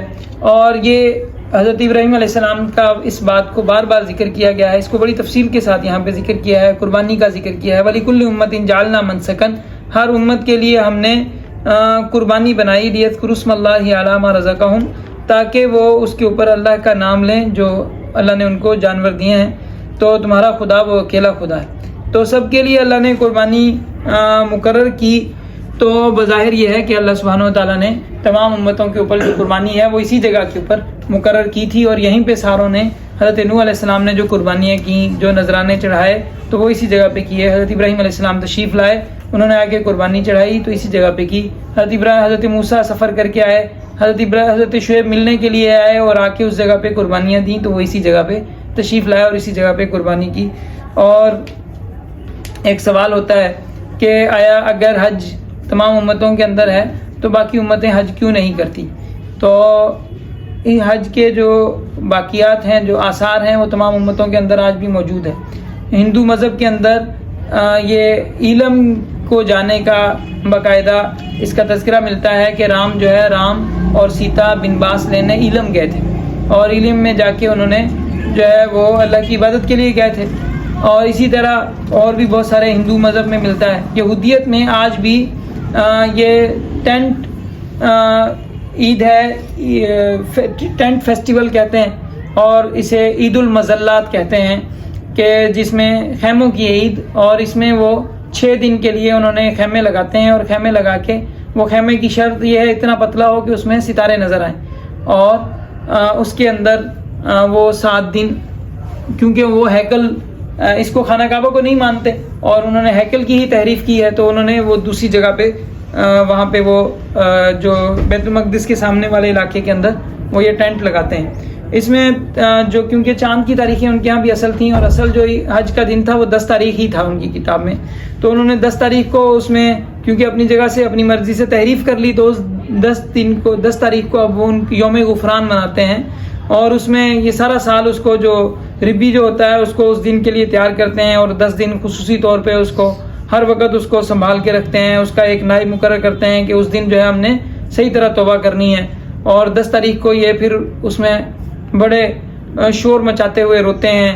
کہ بھئی ہم سے غلطی ہوگی اور ہم نے غلطی کی ہے، ہمیں معاف کر دو، لیکن غلطی اپنی صحیح نہیں کرنی، غلطی اپنی جگہ پہ رکھنی ہے۔ پھر اس کے بعد 6 دن ریسٹ کرتے ہیں، 10 تاریخ کو یہ نہیں کرتے، اور 6 دن ریسٹ کرنے کے بعد پھر اگلے 16 تاریخ کو 17 تاریخ کو وہ اپنی سیٹنگ کے لحاظ سے یہ دن آگے پیچھے کر لیتے ہیں، عید اپنی مرضی سے کرتے ہیں، تو اس لحاظ سے وہ سیٹنگ میں لا کے پھر وہ 6 دن کے لیے ٹینٹ لگاتے ہیں اور اس ٹینٹ کے اندر رہتے ہیں۔ وہ عید کے باقیات آج بھی وہاں پہ موجود ہیں۔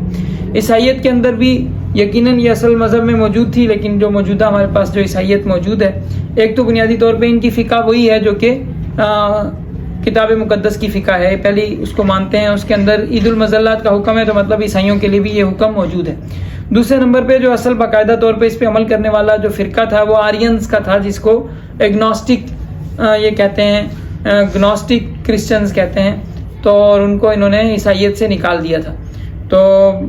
بظاہر وہ سارے کے سارے لوگ جو تھے آپ صلی اللہ علیہ وسلم کی آمد پہ مسلمان ہو گئے تھے، ابھی بھی کوئی ان میں سے موجود ہیں یا ان عقائد کے مطابق کوئی چلنے والے ہیں، تو ان کا ہمیں فی الحال معلوم نہیں ہے۔ تو یہ جو موجودہ عیسائی ہیں ان میں بہرحال ان کی کتاب ہے، کتاب مقدس، اس کے اندر اس کا عید المظلات کا ذکر آج تک موجود ہے۔ اس کے علاوہ خانہ کعبہ کا نام آج تک ان کی کتاب میں لکھا ہے بیت ایل۔ بیت ایل، اب یہ انہوں نے جغرافی میں چونکہ تحریف کی، یہ کہتے ہیں بیت ایل وہیں پہ اسرائیل کے اندر ایک جگہ ایک علاقہ ہے، وہاں پہ کہیں پہ بیت ایل ہے، لیکن وہاں پہ کوئی نام و نشان کوئی چیز ان کے پاس موجود نہیں ہے، بس انہوں نے مان لیا ہے کہ یہ علاقہ بیت ایل ہے، بس جو بیابان کا علاقہ ہے جو جہاں پہ کوئی آباد نہیں ہو سکتا ہے، تو اس کو انہوں نے کہہ دیا کہ یہ بیت ایل کا علاقہ تھا۔ اور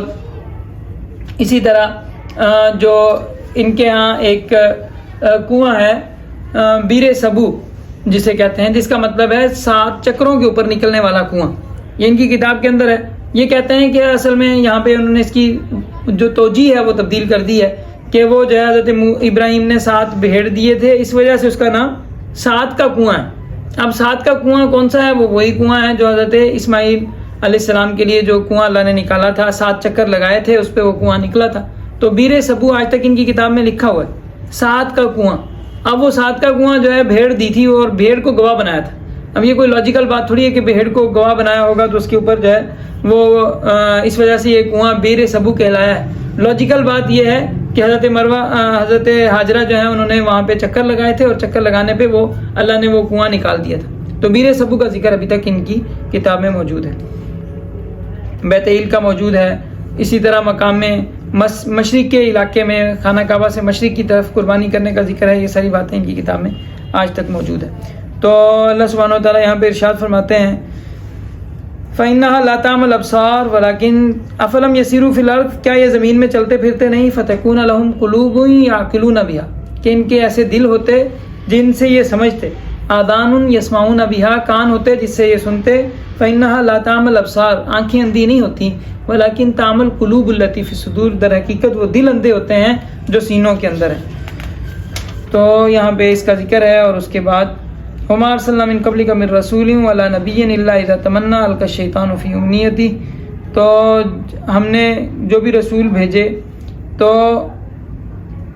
إِلَّا إِذَا تَمَنَّىٰ أَلْقَى الشَّيْطَانُ فِي أُمْنِيَّتِهِ, تو شیطان جو ہے ان کی جو کافر ہیں ان کی کافروں کے دلوں میں اس کا مطلب ان کی مرضی کا ڈال دیتے. تو اسی طرح یعنی قرآن میں تو بات سیدھی سیدھی ہے اور جناب نبی کریم صلی اللہ علیہ وسلم نے سیدھی سیدھی باتیں ارشاد فرمائی, لیکن ان کے جو مطلب ادھر ادھر لے کے جاتے ہیں لوگ. تو یہ ایسے پہلے انبیاء کے جو وہ ہوتے تھے ان میں بھی جو جن کا دماغ ٹیڑھا ہوتا ہے, جن کی عقل ٹیڑھی ہوتی ہے, تو وہ بات سیدھی بات کو دوسری طرف گھما دیتے ہیں اور شیطان ان کو ایسے سمجھا دیتا ہے اور دوسری بات ان کو سمجھ میں آنے لگتی ہے, حالانکہ کہیں کچھ اور ہوتی ہے اور ان کو سمجھ میں کچھ اور آتا ہے. تو اللہ سبحانہ و تعالیٰ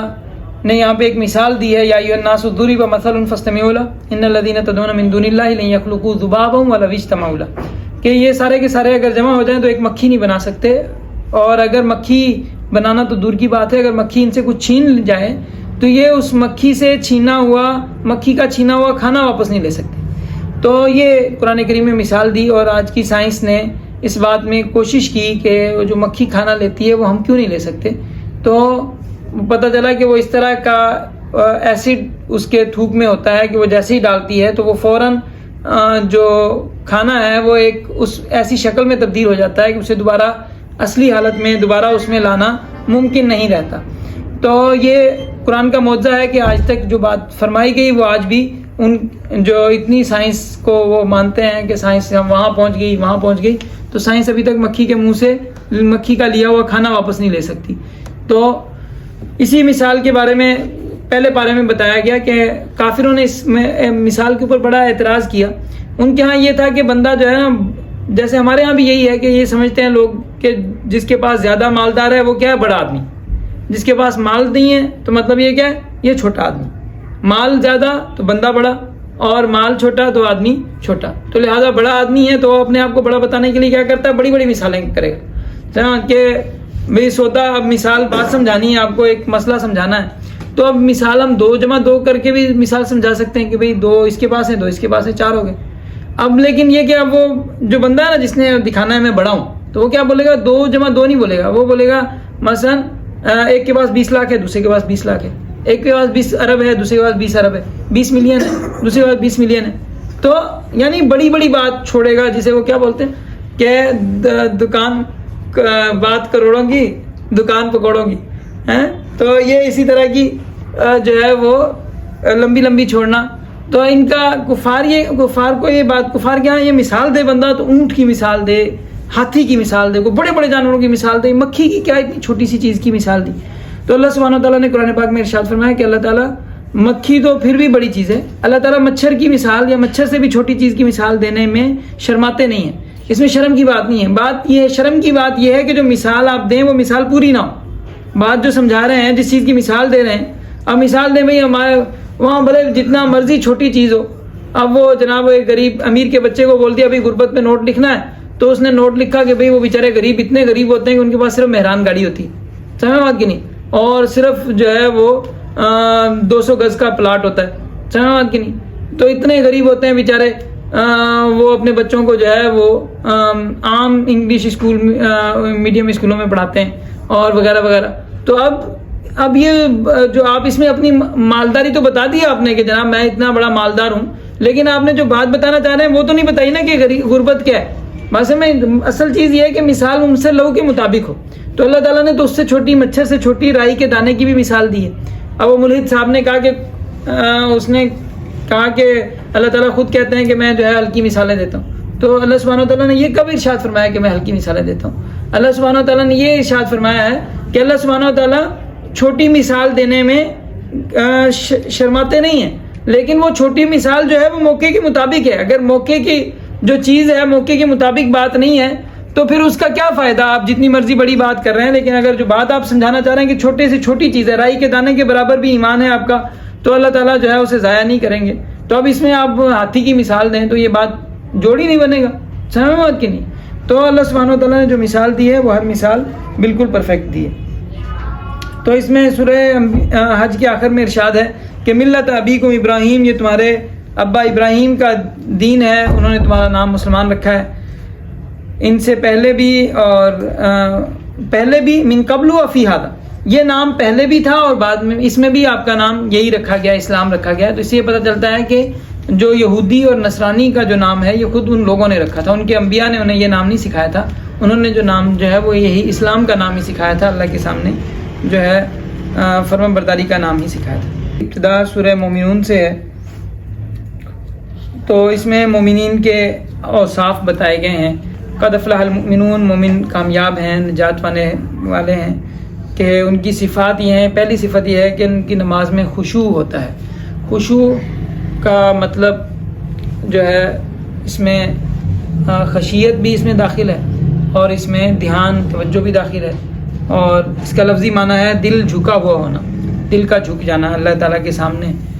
متوجہ ہونا بھی اس میں داخل ہے. اور جو لغو سے اعراض کرتے ہیں، فضول باتوں میں فضول کاموں میں نہیں لگتے، اور زکوٰۃ ادا کرتے ہیں، اپنی شرمگاہوں کی حفاظت کرتے ہیں، اور صرف اور اپنی امانتیں اور اپنے وعدوں کے پابند ہوتے ہیں. جو امانت ہوتی ہے اس کی پاسداری کرتے ہیں، خیانت نہیں کرتے، جو وعدہ کرتے ہیں اسے پورا کرتے ہیں، اور جو اپنی نمازوں کی حفاظت کرتے ہیں. یہی لوگ وارث ہیں جو کہ جنت الفردوس کے وارث ہیں، اس میں ہمیشہ رہیں گے. اس میں اللہ سبحانہ وتعالیٰ نے انسان کی ابتدا کا ذکر ہے، اور اس میں وہ آیت مبارکہ ہے جس کا میں نے کل حوالہ دیا تھا کہ وَشَجَرَةً تَخْرُجُ مِن طُورِ سَيْنَاءَ تَنبُتُ بِالدُّهْنِ وَصِبْغٍ لِّلْآكِلِينَ، کہ وہ درخت جہاں سے نکلتا ہے وہ طور سینا سے نکلتا ہے جو جس میں تیل ہے اور کھانے والوں کے لیے سالن ہے یا رنگ ہے اس کے اندر. تو اب یہ بات اس سے پتہ چل سکتا ہے کہ طور پہاڑ کہاں پہ. طور پہاڑ وہاں پہ ہے جہاں پہ زیتون کا جنگلی زیتون اگتا ہے، جہاں پہ زیتون کا درخت ہے، جہاں پہ جس علاقے میں زیتون شروع سے ہوتا ہے. اور اتنی بات ہمیں تاریخی طور پہ پتہ چلتی ہے کہ فلسطین کے اندر اور ترکی کے علاقوں کے اندر روم جو تور کی اس کی جو زیتون کی کاشت ہے وہ رومیوں نے شروع کی تھی. تو اس سے یہ پتہ چلتا ہے کہ جو طور ہے وہ پہاڑ یا تو یمن کے اندر ہے ہونا چاہیے یا حجاز کے اندر ہونا چاہیے، کیونکہ یہ وہ سرزمین ہے جہاں پہ زیتون خود بخود اگتا ہے. تو اس میں حضرت نوح علیہ السلام کا واقعہ ہے، کس طرح اللہ سبحانہ وتعالیٰ نے ان کو نجات عطا فرمائی. فَإِذَا اسْتَوَيْتَ أَنْتَ، اب یہ طور کا ذکر ہے اور اس کے بعد حضرت نوح علیہ السلام کا واقعہ ہے، اور اس میں خاص طور پہ حضرت نوح علیہ السلام کے کشتی کے رکنے کا ذکر ہے. فَإِذَا اسْتَوَيْتَ أَنْتَ وَمَن مَّعَكَ، جب آپ لوگ رک جائیں تو علی الفلک فقل الحمد للہ الذی، جب بیٹھ جائیں کشتی پہ تو آپ بولیں کہ الحمد للہ الذی نجانا من القوم الظالمین وقل رب انزلنی منزلا مبارکا وانت خیر المنزلین، اور کہنا کہ یا رب مجھے ایسا اترنا نصیب فرما جو برکت والا ہو اور تو بہترین اتارنے والا ہے. تو ربی انزلنی منزلا مبارکا وانت خیر المنزلین یہ کشتی پہ بیٹھنے کی دعا ہے، کشتی میں بیٹھیں تو یہ دعا پڑھنی چاہیے. تو البتہ اس میں ساتھ یہ ارشاد ہے کہ یا اللہ ہمیں بابرکت زمین پر اتارنا. تو بابرکت زمین جو ہے اب ظاہری طور پہ جس میں جہانوں کے لیے اللہ نے برکت رکھی ہے، اور جہاں پہ زیتون اگتا ہے، کیونکہ زیتون کی ڈالی وہ پرندہ لے کے آیا، تو بظاہر حضرت نوح علیہ السلام کی جو کشتی ہے وہ اسی علاقے میں رکی تھی. اور اس کے بعد کافروں کا ذکر ہے اور یاجوج ماجوج کا بھی اس میں ذکر ہے. یہ دو صورتیں ہیں جن کے اندر یاجوج ماجوج کا ذکر ہے، ایک انبیاء میں ذکر ہے، دوسرا مومنون میں ذکر ہے. اور یہاں پہ اس صورت کے اندر ارشاد ہے یا ایھا الرسول کلوا من الطیبات واعملوا صالحا، اے رسولو پاکیزہ چیز کھاؤ اور نیک عمل کرو. تو علماء نے لکھا ہے کہ نیک عمل کے لیے پاکیزہ روزی کھانا یہ اس کی بنیاد ہے کہ آدمی پاکیزہ روزی کھاتا ہے تو اللہ تعالیٰ نیک عمل کی توفیق دیتے ہیں، اور یہ نیک عمل کا راستہ ہے۔ اور وجعلنا ابن مریم وامہ آیۃ وآویناہما الی ربوۃ ذات قرار ومعین، ہم نے ابن مریم اور ان کی والدہ کو ٹھکانہ نشانی بنایا، اور ہم نے ان دونوں کو ٹھکانہ دیا تھا ایک بلندی پر جو کہ پرسکون جگہ تھی اور جہاں صاف ستھرا پانی بہتا تھا۔ حضرت عیسیٰ علیہ السلام، حضرت مریم علیہ السلام کو کہاں پہ ٹھکانہ دیا تھا؟ کوئی بلند شہر تھا، کوئی بلند جگہ تھی، اور جہاں پہ صاف پانی بہتا تھا، اور سب سے صاف اور پاکیزہ پانی وہ آب زمزم کا پانی ہے۔ اور ممکنہ طور پہ حضرت مریم علیہ السلام کا جہاں پہ ٹھکانہ تھا، جس جگہ پہ وہ رہ رہی تھی، تو وہ مکہ ہی کی سرزمین تھی۔ تو اس میں کافروں کا ذکر ہے کہ بل قلوبہم فی غمرۃ من ھذا ولہم اعمال من دون ذلک ھم لھا عاملون، جو کافر ہیں ان کے دل غفلت میں ڈوبے ہوئے ہیں۔ تو دل کا غفلت میں ڈوب جانا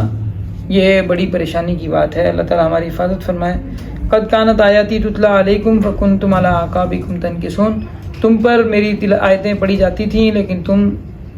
الٹے پاؤں مڑ جاتے تھے، اور بڑے غرور سے اور رات کو مجلسیں جما کر تم باتیں کرتے ہو۔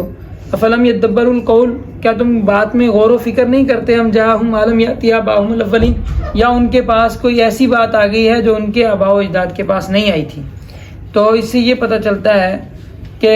یہ جو قرآن کے جو معنی ہیں، جو قرآن کی جو مفہوم ہے، جو تعلیمات ہیں، یہ تعلیمات ان کے آباء و اجداد کے پاس موجود تھی۔ البتہ نبی ان میں سے جو قریش کے لوگ ہیں، ان میں سے جو ہے وہ آپ صلی اللہ علیہ وسلم ہی آئے ہیں۔ اور اس کے علاوہ یہ بھی خطاب اہل کتاب کو بھی ہو سکتا ہے۔ ام لم یعرفوا رسولہم، کیا وہ انہوں نے اپنے رسول کو پہچانا نہیں ہے کہ وہ اس کا انکار کر رہے ہیں؟ ام یقولون بہ جنہ بل جاءہم بالحق، یہ کہتے ہیں اسے جنون ہو گیا بلکہ وہ حق بات لے کے آئے۔ تو یہاں پہ اللہ سبحانہ و تعالیٰ نے اپنی قدرت کی نشانیاں ذکر فرمائی ہیں، اور ایک وَإِنَّا عَلَىٰ أَن نُرِيَكَ مَا رَبِّ فَلَا تَجْعَلْنِي فِي الْقَوْمِ الظَّالِمِينَ وَإِنَّا عَلَىٰ أَن نُرِيَكَ مَا نَعِدُهُمْ لَقَادِرُونَ، اور یقین جانو کہ ہم جس چیز کی انہیں دھمکی دے رہے ہیں اسے تمہاری آنکھوں کے سامنے لانے پر پوری طرح قادر ہیں۔ ادفع بالتی ہی احسن السیئہ، کہ لیکن آپ برائی کو اچھے طریقے سے دفع کریں۔ نحن عالم بما یصفون، ہم جانتے ہیں جو وہ باتیں کرتے ہیں، ان کی باتوں کی پرواہ نہ کریں، اور آپ جو ہے برائی کا بدلہ اچھے طریقے سے دیں۔ تو قیامت والے دن جب فَإِذَا نُفِخَ فِي الصُّورِ فَلَا أَنْسَابَ بَيْنَهُمْ يَوْمَئِذٍ وَلَا يَتَسَاءَلُونَ، اس دن کوئی نسب کام نہیں آئے گا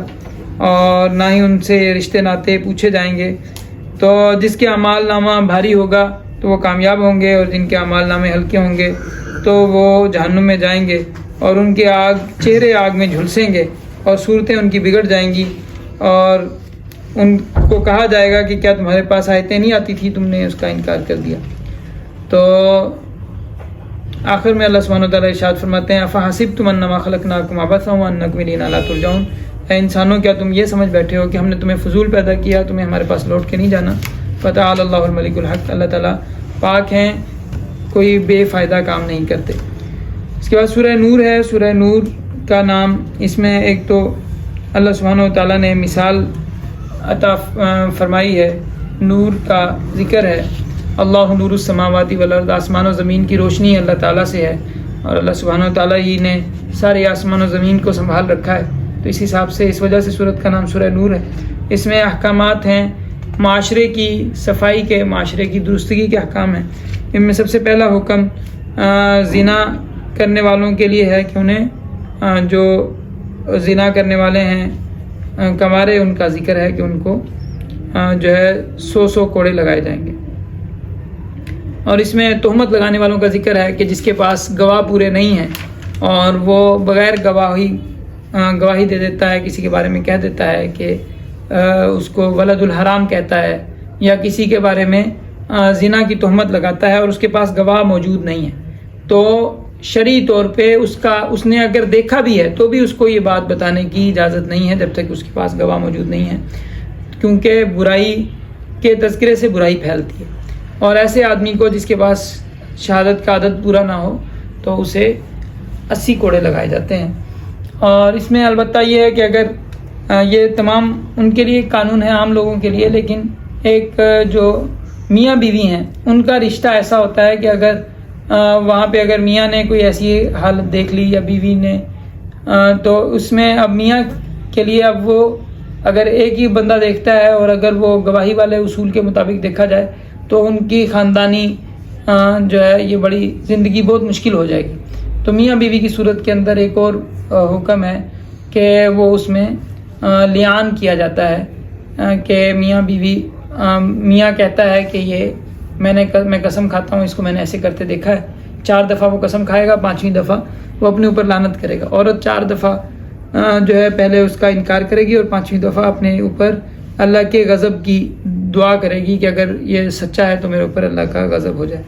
تو یہ اسے لیان کہتے ہیں، اور لیان کے بعد میاں بیوی کے اندر تفریق کرا دی جاتی ہے، تو اس کا یہاں پہ ذکر ہے۔ اس کے بعد یہ آیات ہیں جو حضرت عائشہ رضی اللہ تعالیٰ عنہ کی برات کے اندر نازل ہوئیں، اور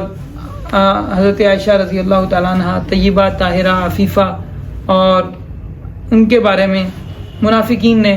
جب وہ ایک سفر کے دوران جو ہے وہ پیچھے رہ گئی تھیں، تو انہیں جو پیچھے سامان دیکھنے والوں کی جو ذمہ داری ہوتی ہے وہ صحابی انہیں لے کے آئے، تو اس پہ کفار نے، منافقین نے باتیں کرنا شروع کی، تہمت لگانا شروع کی، جس پہ حضرت عائشہ رضی اللہ عنہا کی صفائی میں اللہ تعالیٰ نے یہ آیات اتاری، اور یہ واحد خاتون ہیں جن کے بارے میں اتنی زیادہ آیات قرآن کریم میں بیان کی گئی۔ اور اس میں نہ صرف یہ کہ حضرت عائشہ رضی اللہ تعالیٰ عنہ کی پاکیزگی بتائی گئی، ساتھ عقلی طور پہ بھی بات کی گئی کہ اب تمہارے پاس تو قانون موجود تھا نا کہ اگر کوئی ایسی بات ہے تو اس کے لیے گواہ ہونے چاہیے، جب گواہ نہیں ہے تو وہ بندہ جھوٹا ہے، تو گواہی کے بغیر کوئی آدمی بات کیسے کر سکتا ہے؟ تو اور جب وہ تمہارے منہوں سے بات کہلوا رہے تھے، منافق ایسے جو ہے وہ لوگ تھے کہ وہ خود نہیں کہتے تھے، وہ بات اس طرح کی کرتے تھے کہ ایمان والوں کے منہ سے اس طرح کی باتیں نکلواتے تھے، خود نہیں کہتے تھے۔ تو اس کو قرآن کریم میں بتایا گیا کہ تلقونہ بِأَلْسِنَتِكُمْ، وہ تمہارے منہوں سے کہلواتے تھے، وَتَقُولُونَ بِأَفْوَاهِكُمْ، اور تمہاری زبانوں سے وہ کہلواتے تھے اور تم کہہ دیتے تھے مَا لَيْسَ لَكُمْ بِهِ عِلْمٌ، جس کا تمہیں پتہ نہیں ہے، وَتَحْسَبُونَهُ هَيِّنًا، تم اسے ہلکا سمجھتے، بات ہی کر رہے ہیں نا، بات کر رہے ہیں ہمارے ہاں، یعنی یہ آج بھی ہمارے ہاں ماحول اسی طرح، ہم بات کرتے ہیں تو بات کرتے ہوئے ہم کیا بولتے ہیں، ایسی مذاق کر رہے ہیں، مذاق کرتے ہوئے بول دیتے ہیں۔ تو بعض باتیں ایسی ہوتی ہیں کہ وہ ہلکی نہیں ہوتی، وہ آدمی کو جہنم میں پہنچا دیتی ہیں۔ اللہ تعالیٰ ہمارے ساتھ عافیت کا معاملہ فرمائے۔ تو اس میں بڑی جو ہے ایک طرف حضرت عائشہ رضی اللہ تعالیٰ عنہ کی برات ہے، دوسری طرف مومنوں کو باقاعدہ معاشرے میں زندگی گزارنے کا طریقہ سکھایا گیا ہے کہ یہ معاملات کتنے نازک ہیں، ان میں کتنی احتیاط کی ضرورت ہے۔ اس میں 2 مہاجرین تھے جن کو حضرت صدیق اکبر کے رشتہ دار بھی تھے، اور حضرت صدیق اکبر ماہانہ وظیفہ ان کو دیتے تھے، اس کے باوجود انہوں نے ایسی بات کرنے میں وہ بھی شریک تھے۔ تو حضرت ابوبکر صدیق نے قسم کھائی کہ میں ان کو سزا ملی، جو عفق کی تہمت کی جو سزا ہوتی ہے وہ ان کو سزا ملی۔ تو اس کے بعد انہوں نے قسم کھا لی حضرت ابوبکر صدیق رضی اللہ تعالیٰ نے کہ میں ان کے اوپر آئندہ ان کو جو وظیفہ دیتا تھا وہ نہیں دوں گا۔ تو اللہ تعالیٰ نے کہا کہ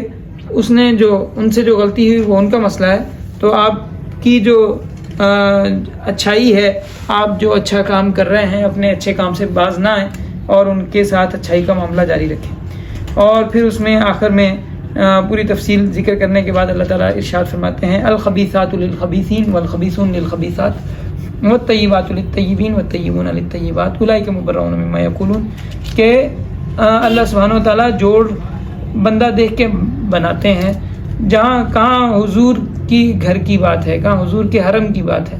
تو اللہ نے جوڑ ایسے بنائے ہیں کہ جو خبیث لوگ ہوتے ہیں ان کی بیویاں خبیث ہوتی ہیں، اور جو پاکیزہ لوگ ہوتے ہیں اللہ تعالیٰ ان کی بیویوں کو پاکیزہ رکھتے ہیں، ان کو پاکیزہ بناتے ہیں۔ تو اولئک مبرؤون مما یقولون، وہ بری ہیں اس سے جو یہ باتیں کرتے ہیں، لہم مغفرۃ ورزق کریم، ان کے لیے بخششیں ہیں اور پاکیزہ رزق ہے۔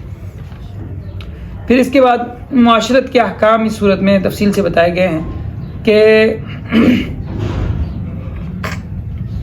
کسی گھر میں جائیں تو جانے سے پہلے آپ نے اجازت لینی، اجازت لیے بغیر گھر میں داخل نہیں ہونا. اور جس گھر میں آپ جو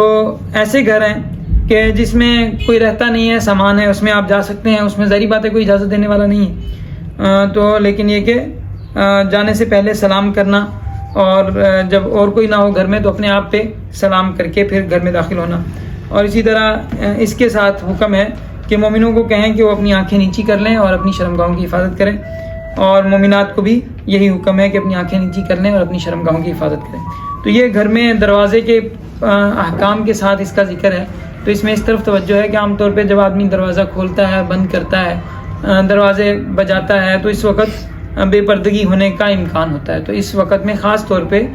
اس کا احتیاط کرنے کی ضرورت ہے، اپنی نظروں کی حفاظت کرنے کی خاص طور پہ ضرورت ہے. خواتین کو اپنے رشتہ داروں میں رہنے کا طریقہ سکھایا گیا ہے کہ کون سے جو محرم رشتہ دار ہیں ان سے پردے کی ضرورت نہیں ہے، لیکن اس کے باوجود بھی جو اپنی جو زینت ہے اس کو چھپا کے رکھنا. ان کو چاہیے اپنی اوڑھنی جو ہے اپنے جسم کے اوپر ڈال کے رکھیں، اور اپنے گریبان کے اوپر، اور اسی طرح اپنی زینت کو ظاہر نہ ہونے دیں. اسی طرح جو ہے اس کو چھپا کے رکھنے کا حکم ہے. اور اللہ سبحانہ و تعالیٰ نے اپنے روشنی کی اپنی مثال دی ہے. اللہ نور السماوات والارض، آسمان و زمین کی روشنی نور اللہ تعالیٰ ہیں. اور اللہ کے نور کی مثال ایسی ہے، مشکات فیہا مصباح، ایک تاکچہ ہے جس میں چراغ رکھا ہے. پہلے لوگ گھروں میں چراغ رکھنے کی ایک باقاعدہ جگہ بنائی جاتی تھی جو تھوڑی سی الماری کی طرح اندر کو بنی ہوئی ہوتی تھی، جسے تاکچہ کہتے ہیں، کہ اس میں تاکچے میں چراغ رکھا ہے، اور چراغ جو ہے وہ شیشے کے اندر ہے، اور شیشہ ایسے چمکتا ہے جیسے ستارہ. شیشہ ویسے ہی چمکتا ہے، پھر اس کے اندر چراغ ہے، اور چراغ بھی پھر ایک خاص سیٹنگ کے اندر رکھا ہوا ہے، اور اس کے اندر جو تیل ہے وہ زیتون کا تیل ڈالا گیا ہے. زیتون کا تیل لا شرقیہ ولا غربیہ، نہ مشرقی ہے نہ مغربی ہے. یہ اس میں ایک یکاد زیتها یضیء ولو لم تمسسہ نار، یہ تو ویسے ہی اتنا چمک رہا ہوتا ہے کہ اگر آگ نہ بھی پہنچے تو بھی اس میں وہ روشنی ہوتی ہے. نور علی نور، اس میں روشنی آ جائے تو پھر اس میں روشنی لگا دیں تو وہ اور کتنا زیادہ اس کی روشنی منور ہوگی. تو اللہ تعالیٰ اپنے نور کی مثال بیان فرماتے ہیں. اب اس میں بھی خاص طور پہ زیتون کے تیل کے بارے میں ارشاد فرمایا کہ نہ مشرقی ہے نہ مغربی ہے. یہ ایک خاص جگہ پہ جو ہے اللہ سبحانہ و تعالیٰ اسے اگاتے ہیں. اور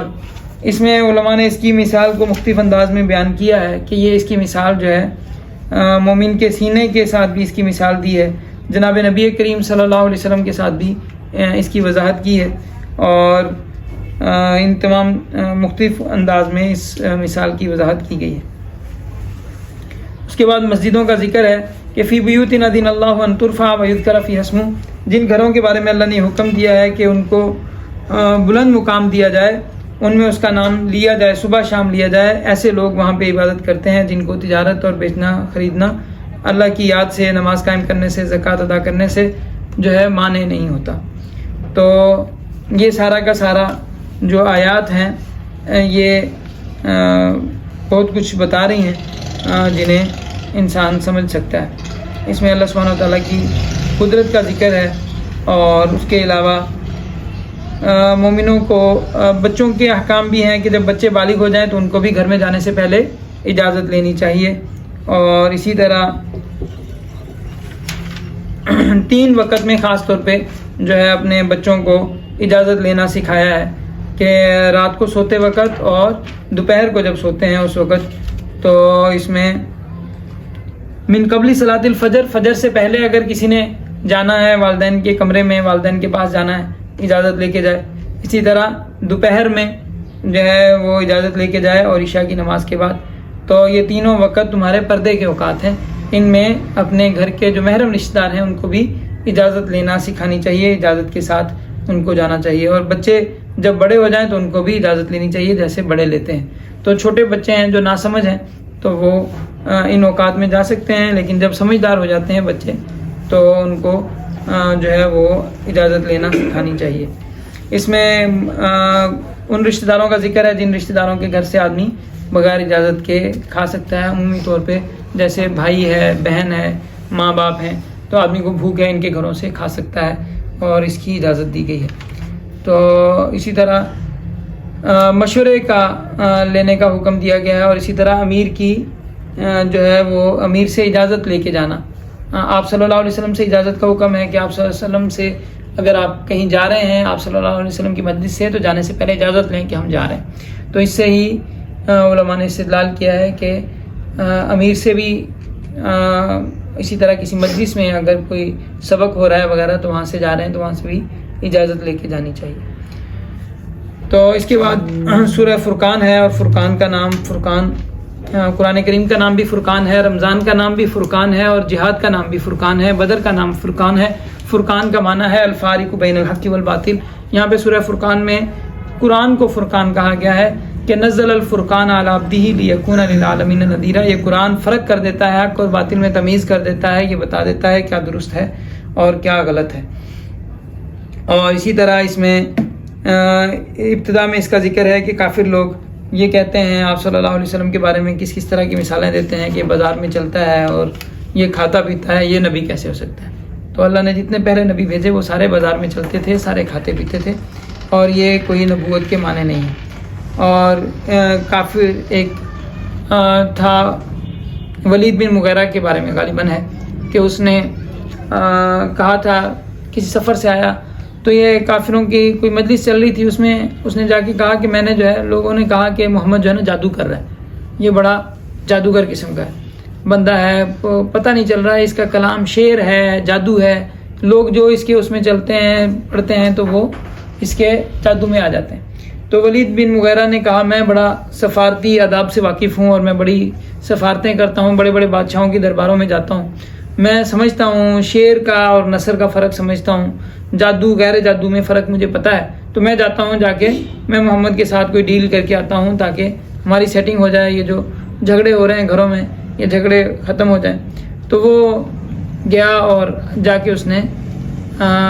یہ ساری باتیں کہیں حضور کو کہا کہ آپ بہت مالدار ہونا چاہتے ہیں تو ہم آپ کے لیے پیسے جمع کر دیتے ہیں, سردار بننا چاہتے ہیں ہم آپ کو اپنا سردار مان لیتے ہیں, اور اگر آپ جو ہے کوئی اچھی سی خواتین سے شادی کرنا چاہتے ہیں ہم آپ کی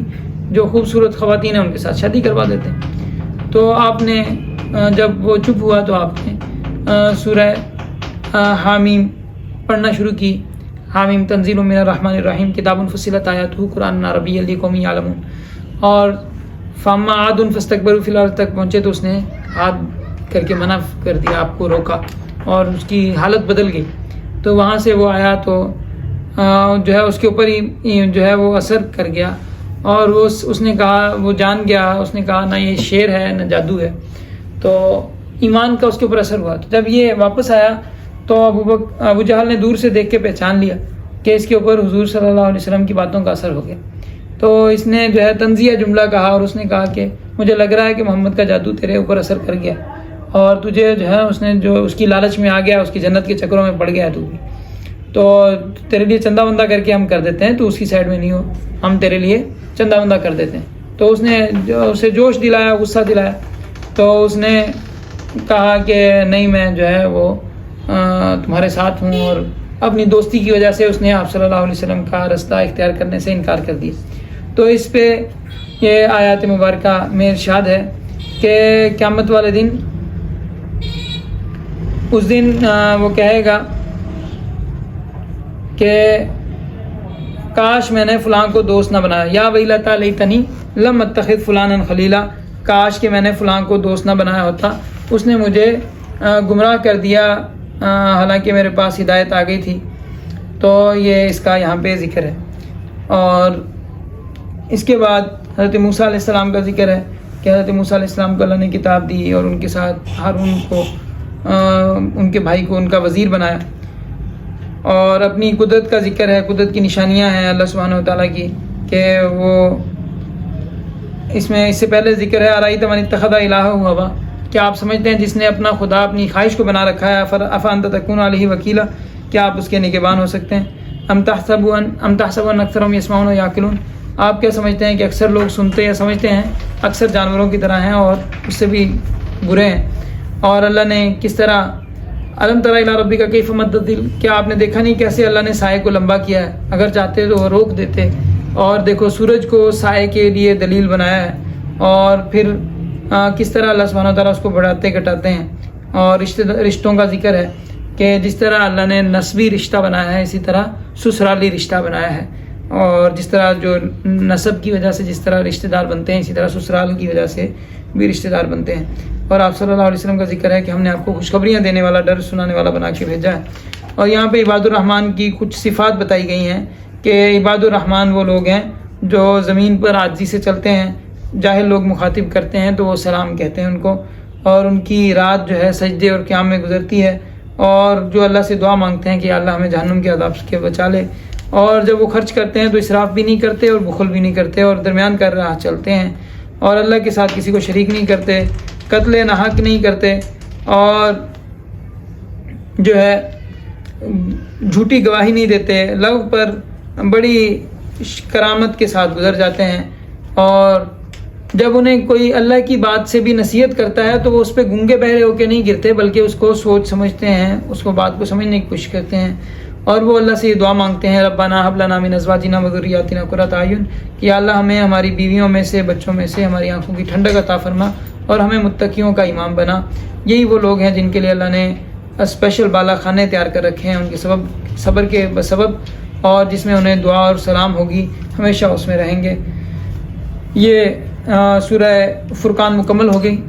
باقی انشاءاللہ پھر کریں گے۔ وآخر دعوانا الحمدللہ رب العالمین۔